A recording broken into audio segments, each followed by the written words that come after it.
I went to prison when I was a teenager, got out of prison. I continued to do the same thing that I always did. I gangbanged, I sold drugs, I did commit all other different type of crimes. Kevin Hunt Sr. walks into the Pulaski County Detention Center as a free man. All right, how you doing? For him, it's hard to believe half a decade ago he was a serial inmate, in and out of prisons as a juvenile, young adult. When I was growing up in Little Rock, just like many of you all, been shot before, ran from the police so many times, I can't even tell you. I don't know how many times I have thrown a gun out the window and hit a block. Some of you all may understand what I'm talking about.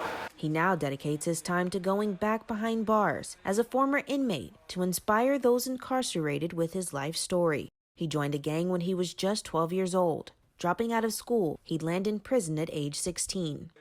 He says nothing about the system rehabilitated him. I was hopeless. When you talked about hope, when you coming out of prison, the only thing you could think about, well, I ain't gonna be able to get no good job.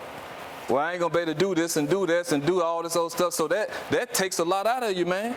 Like, so when I got out of prison, the only thing I said, man, forget it, I ain't gonna even try. And that's exactly what I did. I didn't even try. Until his grandmother died in June of 2001. He promised her that he would finish his education. After being in and out of prison in his 20s, he decided that fall to get his GED from Shorter College in North Little Rock. I remember coming here, pulling in the parking lot. I was hesitant because I really wasn't sure if I needed to be here or did I belong here. And I knew I couldn't read, write, or spell. I didn't have the confidence, and I wasn't sure if I was making the right move. And so it took me a while to get out the car, but once I got out the car, the rest is history. It'll be 20 years in August since he's made that step. And stepping back on campus, it's like he never left. Is that you? Is that you? Oh, good. How are you doing? Being greeted by old educators. Man, where you been? Dude, it's so good to see you. Good to see you too, bro. Yeah, I know you're doing great things. Yeah. Trying to make it work. Yeah. Good little role model. How are you? Yeah. Shorter College is one of only 100 schools in the U.S. that the Department of Education allows previously incarcerated adults to enroll in, all paid for by Pell Grants. The Kevin Hunt story is one that tells anyone that in America, all things are possible, and that it doesn't matter where you came from, it's where you are going. It's the magic that takes place when desire meets opportunity. Shorter College also participates in the Arkansas Credit Transfer Program, which meant Hunt could even go to college. The only one that allows criminal records is Philander Smith College, another historically black school. Historically black colleges and universities have always been institutions of second chances. We all make mistakes in life, but that does not mean that we don't deserve an opportunity. That's what Philander did with Kevin, and he is the epitome of what that opportunity means. Hunt got his degree in business. He'd go on to write a book detailing his life behind bars, even going to schools like Watson Chapel and Pine Bluff, encouraging kids to deter from a life of crime. You could be something special. Don't be like me. That's the road I went through.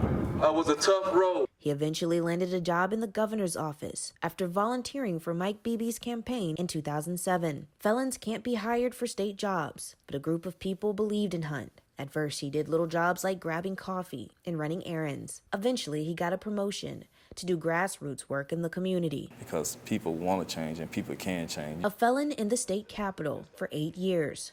Marble walls, a far cry from steel bars. So when you look back on your life now, everything that you've learned and everything that you've been through, what is the biggest lesson that you've learned?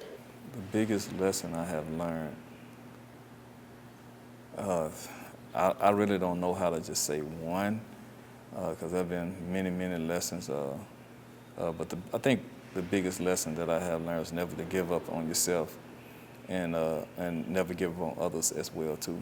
Which keeps him going back behind bars, not because of a crime, but because of a commitment, seen by even the highest office in the state capitol. In January 2021, I was pardoned by Governor Asa Hutchinson.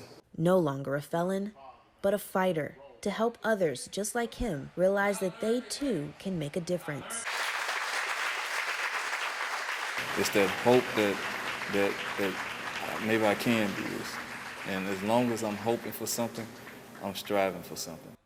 In Little Rock, Jay Jackson, THV 11 News.